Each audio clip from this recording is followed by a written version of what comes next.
ना वे सपने सलामत रहेंगे, ना वे आंखें जो हिंदुस्तान की ओर उठेगी। गजनी के महमूद को तो आप सब जानते हैं।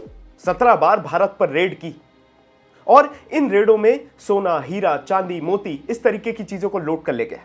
इसके साथ में एक मंदिर जिसका नाम है सोमनाथ, उसको भी तहस नहस कर दिया जाता है, जो कि 1950 आते आते बनता है।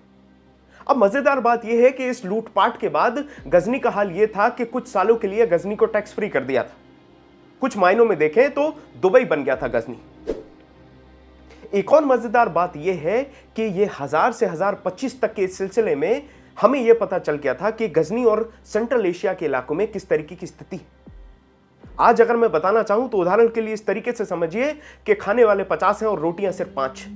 जब 50 लड़ेंगे और जो जिंदा बचेगा वो रोटी खाएगा। इस तरीके की स्थिति थी और जिसकी वजह से ये अपनी जान की बाजी लगाकर यहां आते थे और लूटपाट करते थे, क्योंकि इस्लाम आने के 2000 साल पहले से भी पूरी दुनिया को यह पता था, चाहे आप हेरोडोटस की बात करें या फिर द पेरिप्लस करके एक किताब जो आई थी उसकी बात करें। इन सब किताबों में इन सब हिस्टोरियंस को सबको पता था कि भारत एक सोने की चिड़िया है, भारत में बहुत पैसा है, बहुत धन धान्य है और बढ़िया जीवन है। इसी कारण से ये सारे जो तुर्की हैं वो एंट्री मारते जा रहे थे जब सिंध के ऊपर चढ़ाई करते हैं और मुसलमान सिंध के आसपास के इलाकों पे कब्जा कर लेते हैं। उसके बाद से ही ये सिलसिला शुरू हुआ। तारीख में 1000 से 1025 तक लूटपाट करता है महमूद गजनी और उसके बाद ही आ जाता है मोहम्मद गौरी। मोहम्मद गौरी की बात करें तो आपको मोहम्मद गौरी और पृथ्वीराज चौहान के बीच का संवाद याद होगा। पहली तराई की लड़ाई होती, दूसरी तराई की लड़ाई होती। तारीख की बात करें तो 1192 में यह लड़ाई होती है और इसके बाद से ही दिल्ली सल्तनत की शुरुआत हो जाती है। कारण मोहम्मद गौरी जो है वो जीत चुका था। इसके बाद से ही भारत के द्वार खुल गए थे और भारत के द्वार खुलने के साथ ही बहुत सारे तुर्की जो है वो भारत आने लगे। आज मैं एक खास तुर्की के बारे में बात करने वाला हूं जिसने नालंदा और विक्रमशिला जैसी बड़े बड़े विश्वविद्यालयों को, बड़ी बड़ी लाइब्रेरियों को तहस नहस कर दिया। आज हम बात करेंगे बख्तियार खिलजी के बारे में। कहानी ऐसी है कि 1195 में बख्तियार खिलजी आज के मिर्जापुर में आता है। जी हां, वो कालीन भैया वाला मिर्जापुर, वहां पहुंचता है बख्तियार खिलजी। अब बख्तियार खिलजी अपने आप में एक ऐसा आदमी था जो कि बोर होना पसंद नहीं करता था। ये कुछ साल लगाता है और अपनी एक टुकड़ी बना लेता है, अपने भाड़े के टट्टुओं की एक फौज तैयार कर लेता है, वो भी सेंट्रल एशिया और तुर्की के जो लोग वहां से आए थे उनके साथ। 1200 आते आते तक ये बहुत ज्यादा महत्वाकांक्षी हो जाता है। सोचता है करें तो करें क्या, तो वो नालंदा को डिस्ट्रॉय कर देता है। नालंदा जो है उसको खत्म कर देता है।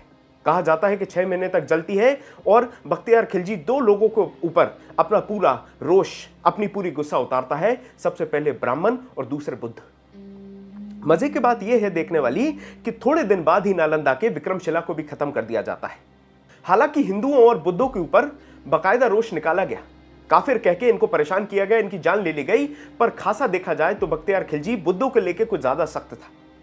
शायद इसका कारण यह माना जाता है कि पहले बख्तियार खिलजी या इनके जो एंसेस्टर्स, इनके जो पूर्वज हों वो बुद्ध रहे हों और इनको बेहतर मुसलमान सिद्ध करने के लिए बुद्धों को मिटाना हो। यह ऐसा कहा जाता है, इस तरीके की कैलकुलेशंस लगाए जाते हैं। अब बात को आगे बढ़ाएं तो बख्तियार खिलजी नालंदा और विक्रमशिला को बर्बाद करने के बाद फिर बोर होने लगा। उसके पास कोई रास्ता नहीं था और कोई उसको खबर देता है कि पास में एक बंगाल नाम का राज्य है जो कि काफी पैसे वाला है। तो बख्तियार खिलजी अपना सामान उठाता है और कहता है चलो बंगाल।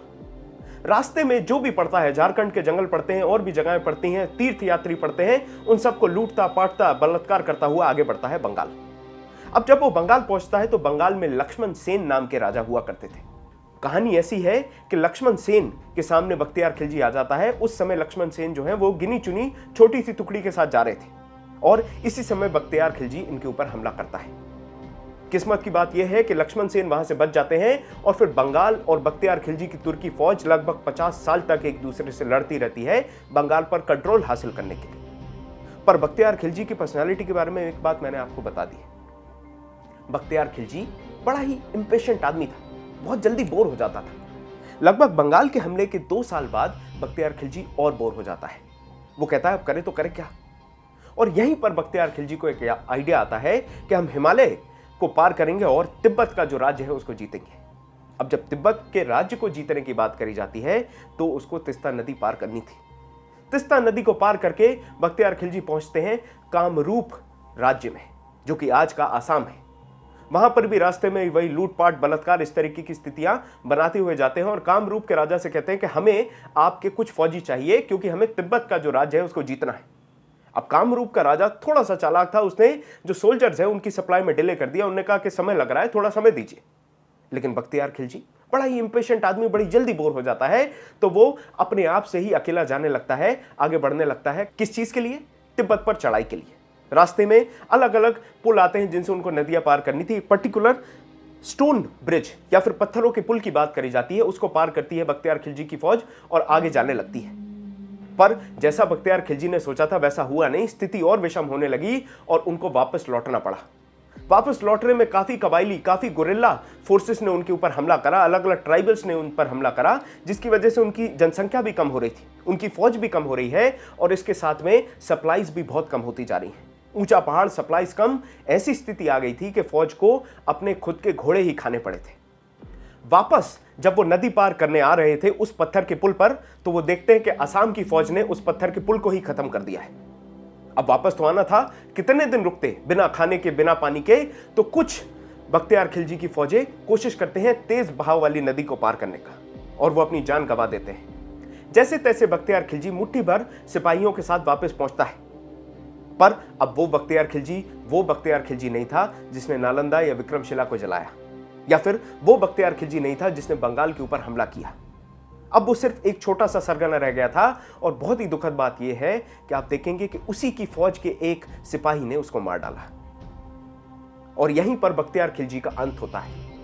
पर इसके साथ में ये जो टर्किश इन्वेजन है, ये जो बार बार आना, मंदिरों को बर्बाद करना और लूटपाट करना, ये खत्म नहीं हुआ था। ठीक उसके कुछ साल बाद 1235 में उज्जैन नगरी को लूटा जाता है, महाकाल की नगरी को लूटा जाता है और इसी तरीके से सिलसिला काफी लंबे समय तक चलता रहेगा।